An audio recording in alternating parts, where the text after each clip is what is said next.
All right, let's jump right into this explainer. Today, we're unraveling one of the absolute most chilling, mind-bending, and honestly unforgettable mysteries from the ancient Mahabharata. It's this wild story that completely tests the limits of human endurance and divine duty, and it's all centered around King Santanu and a really mysterious maiden. So, let me ask you something. It's a heavy question, but really think about it. Would you stay completely, utterly silent through the absolute unthinkable, just to keep the one you love by your side?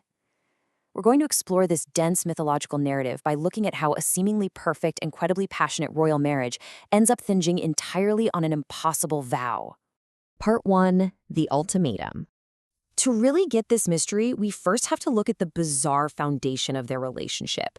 I mean, we're talking about an absolute, uncompromising contract struck between the great King Santanu, like the foremost one of the Bharata race, and this mysterious, wildly attractive maiden. And her terms? They are incredibly strict. She explicitly tells the king that he must never, ever interfere with anything she does, whether he finds it agreeable or deeply, deeply disagreeable. Plus, he can never address her unkindly. Her ultimate threat is that the exact moment he interferes or speaks an unkind word, she is gone. She will leave him for sure. And King Santanu's response to these demanding terms? Total surrender. He promises absolute compliance and silence, agreeing to the whole shebang just to secure her as his wife. Part 2. A perfect marriage. At first, this extreme promise of silence actually seems like a total bargain. The text describes this period of just pure, unadulterated marital bliss. This maiden, who has this superior complexion and literal celestial beauty, completely captivated the king. She showered him with affection, wiles, music, dance, you name it. King Santanu was so deeply enraptured by her charm that time just lost all meaning. Months, seasons, and years literally rolled by without him even being conscious of them passing. It's a beautiful setup, but it completely lulls both him and us as the audience into a major false sense of security. Part 3. The Dark Secret. But you know how these ancient myths go. The fairy tale shatters, and it suddenly devolves into this dark, repetitive nightmare that severely tests what a human being can actually endure. A beautiful child is born to them, a baby described as being as beautiful as the celestials themselves. But the very second that child is born, the queen takes the infant, walks straight to the river, and throws it in. The text brutally notes that the child sinks to rise no more. And then, this horrific cycle just repeats. It happens with their first child, their second child, their third, all the way up to 7 beautiful children, one by one, immediately after birth, drowned. And here is the most baffling, honestly terrifying part, her justification. As she drowns these infants, she just coldly states, "This is for thy good." Imagine the psychological torture for King Santanu here. He is entirely displeased, just agonizing over the cold-blooded murder of his own heirs. Yet, he watches in agonizing silence. He doesn't speak a single word. He is utterly paralyzed by his promise and this overwhelming fear that if he speaks up, his beloved wife will instantly leave him. Part 4. The Breaking Point. Because, let's be real, human endurance has a limit.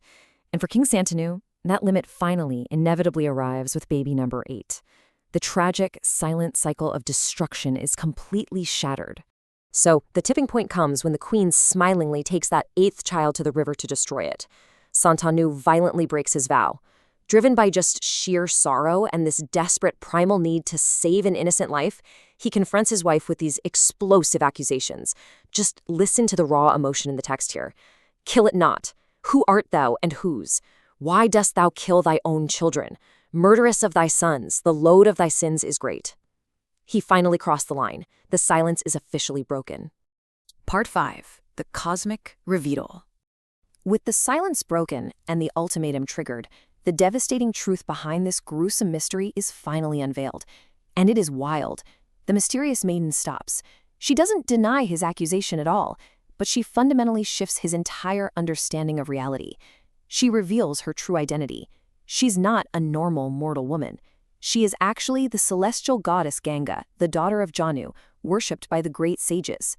She drops the bombshell that she's been operating on a cosmic level far beyond normal human understanding, and she was only living with Santanu to accomplish a divine purpose for the celestials. At the core of this whole mystery are the children themselves, those 7 drowned infants and this 8th surviving baby. They weren't just ordinary human babies, they were the Vasus. These were 8 illustrious, highly energetic celestial beings who had been cursed by a sage named Vasishta, also known as Rishi Apavatava, and his curse specifically dictated that these divine beings had to be born on Earth, trapped in mere human forms. So this completely flips the script and reveals the immense, mind-bending logic of the text. On one side, we have the human perspective, right? Santanu experiencing the sheer horror of a mother committing cold-blooded murder against 7 innocent children. But then, on the other side, we have the cosmic view. Ganga was actually acting as a divine savior. She had made a prior agreement with the cursed Vasus to free them from their earthly human forms the absolute second they were born. She wasn't murdering them at all. She was providing instant salvation. She was immediately releasing them from Rishi Apava's curse so they could bounce right back to the heavens. Now, you might be wondering, why go through this horrific, agonizing charade on Earth in the first place? Well, it turns out this specific setup was cosmically necessary. Out of everyone on Earth, King Shantanu was literally the only mortal who deserved the supreme honor of begetting these cursed celestial beings. And Ganga, a celestial in human form, was the only one worthy to be their mother. By enduring all of this and becoming the father of the 8 Vasus, Shantanu didn't just suffer for nothing. He actually acquired many regions of perennial bliss in the afterlife because of it. Part 6. The Aftermath.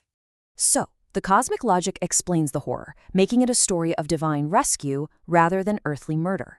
But a deal is a deal, and breaking a solemn vow still carries an absolute consequence. Because Santanu broke his promise and spoke unkindly to her, the celestial contract is voided instantly. Ganga agrees to spare the 8th child, so this one won't be freed from its human form immediately.